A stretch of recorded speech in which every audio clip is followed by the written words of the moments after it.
大家好，今次同大家分享，我喺一間好近灣仔地鐵站嘅酒樓飲早茶。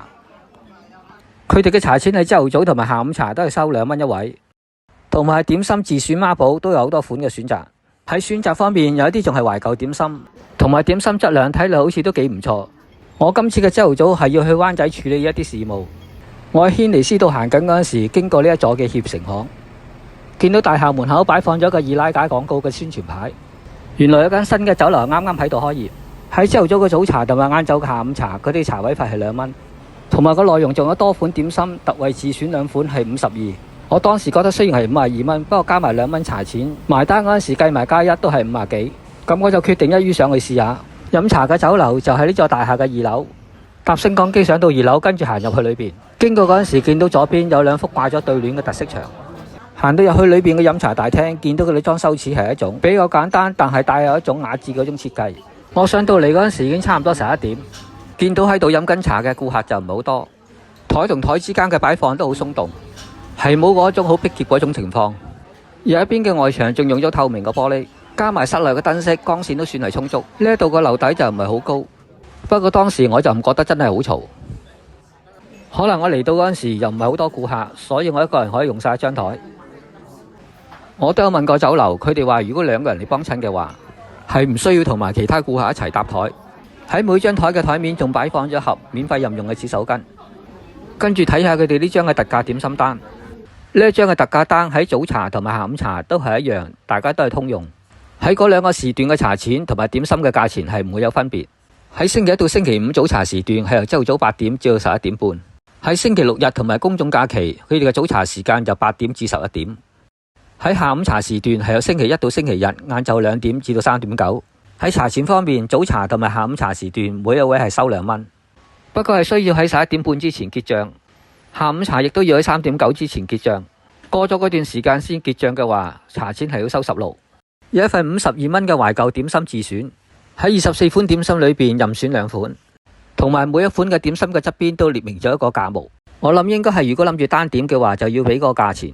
最平單點嘅價錢係16蚊同埋18蚊，分別係有流金歲月蟠桃、蜂蜜脆蛋散。最貴單點嗰個價錢就45，就係銀羅紅米腸。最後係有2款粥嘅特別推介，每一碗都係38蚊嘅，就係生滾海參雞球粥，同埋有生滾花膠魚滑粥。我就呢張單裏邊選擇咗52蚊嘅孖寶，要咗一款鮮豬潤燒賣同埋一款淡水鮮蝦餃。等咗差唔多3個字，我要嗰2款點心一齊嚟晒。喺一籠裏邊有4隻嘅蝦餃，睇嚟每一隻嘅份量都唔係好細。跟住嗰一款嘅豬潤燒賣，睇嚟係有一種懷舊風格，同埋睇落份量都唔算少。喺蒸籠裏邊嘅4隻蝦餃擺放得都幾整齊，睇嚟係有啲賣相。外皮望落都算係幾晶瑩，手工方面外形都做得幾好。不過蝦餃皮睇嚟係好似厚咗少少。我用筷子整開蝦餃皮嚟睇下，喺裏邊蝦嘅餡料都算係幾足夠，蝦肉嘅顏色睇嚟都好似唔錯。入口嗰陣時，蝦餃裏邊係帶有肉汁，喺裏面嗰啲蝦肉咬落去嗰陣時都覺得幾爽口，係有一種鮮甜嘅味道。不過如果佢哋嘅外皮能夠薄翻啲係最好。呢一款嘅懷舊點心鮮豬潤燒賣唔會喺好多酒樓都有得供應。呢一款點心拎埋嚟嗰陣時，我係聞到一陣幾香嘅豬潤味。份量方面係有3件幾大下嘅豬潤，仲有3嚿豬肉餡料，喺面頭仲鋪咗啲蝦肉喺度。夾起塊豬潤嚟望下兩邊，睇落似係一種新鮮貨色。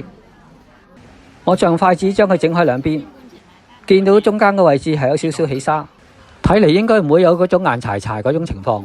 入口嗰陣時咬落豬潤嗰度都覺得幾腍，同埋感覺唔到係有腥味。豬肉餡料配埋蝦一齊嚟食嗰陣時，咬落去嗰陣時係帶咗肉汁，同埋啲蝦肉係幾爽甜。結賬嗰陣時，一份52蚊嘅孖寶，喺11點半前埋單嘅2蚊茶錢，計埋加1總數係59。今次要咗52蚊2款嘅點心，平均價都要26。嗰2款點心同大家分享咗之後，係咪屬於好貴，定係覺得係物有所值？可能都係屬於見仁見智。用我個人嚟計，喺灣仔區呢個價錢，我都算係可以接受。我今次咁啱經過見到呢間酒樓係新開，同埋係有2蚊嘅茶錢，所以我即管上嚟試下。其實我今次嚟飲早茶嘅時間都好匆忙，喺呢度逗留嘅時間真係半個鐘頭多啲。就係因為咁，我當時冇睇清楚呢張單嘅點心內容，有3份係超過40蚊嘅點心，我係走漏咗眼。尤其是喺嗰份45蚊嘅銀羅紅米腸，我一時大意冇睇清楚，變咗今次試唔到。跟住去睇埋佢哋嘅點心單，呢度係冇分大中小點各類嗰種價目，喺每一款嘅食品嘅側邊都註明咗價錢。呢一張單嘅精美點心係一共有13款嘅選擇，跟住下低係有醬炸雲吞同埋燒汁茄子。翻去上邊有5款嘅即拉腸粉，中式粉麵飯一共有14款嘅選擇。精美甜品係有7種甜品嘅選擇，有6種唔同味道嘅滋味小食。跟住睇埋呢張單嘅另外嗰面，精美點心有8款嘅選擇，分開6種嘅價錢。喺隔離有7款選擇嘅田園青蔬，佢哋嘅巧手小菜係有12款嘅選擇。最後係有每一份238嘅5豉自選孖寶。喺12款裏邊選擇其中2款，佢哋有幾款5豉商務套餐嘅菜式，好隨便咁擺咗台面嗰度，我順便攞埋嚟睇。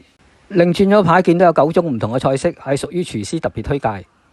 跟住我又拎起佢哋餐牌睇下裏邊嘅內容，打開第一頁已經見到佢呢個餐牌價錢係屬於中價嘅以上，我都係同大家分享下作為一種參考。第一頁見到係有8種嘅理公館精選，跟住又可以選擇下鮑魚、海參、花膠，睇有咩啱食。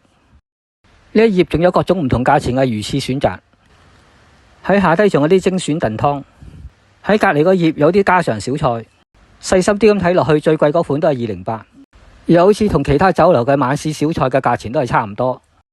跟住睇埋呢頁有豬牛雞類，喺下低有風味小食，再隔離有第2版嘅家常小菜，最貴嗰樣有大龍躉斑異味。喺呢一頁有啲蔬菜類。跟住下低有啲主食，呢一版仲有啲其他收費，要一碗白飯嘅話就15蚊。如果唔係早市同埋下午茶嘅時段，佢哋嘅茶位費係16蚊一位。最後我係同大家講一講交通，我係搭地鐵嚟到呢個灣仔地鐵站，再喺呢個 A4 嘅出口行返出路面，跟住轉去右手邊個方向再向前直行。行前少少會嚟到呢個菲林明道嘅路口，跟住再遵守交通燈嘅指示，行過去斜對面軒尼詩道嘅另一邊嘅行人路，過咗對面行人路再向前行少少，再橫過埋呢個市超域道嘅路口，好快脆嚟到呢一座嘅協和行灣仔中心。嚟到呢一座嘅大廈門口，好容易見到佢哋嘅二奶架廣告。入去裏面跟住乘搭升降機上去2樓，上到嚟2樓我飲茶嘅地方就係呢一間理公館。地址係喺灣仔嘅軒尼詩道303號協成行灣仔中心2樓。各位，呢條影片就同大家分享到呢度，喜歡呢條影片嘅朋友請俾個 like我，未曾訂閱嘅請撳埋訂閱掣啊！下條影片見。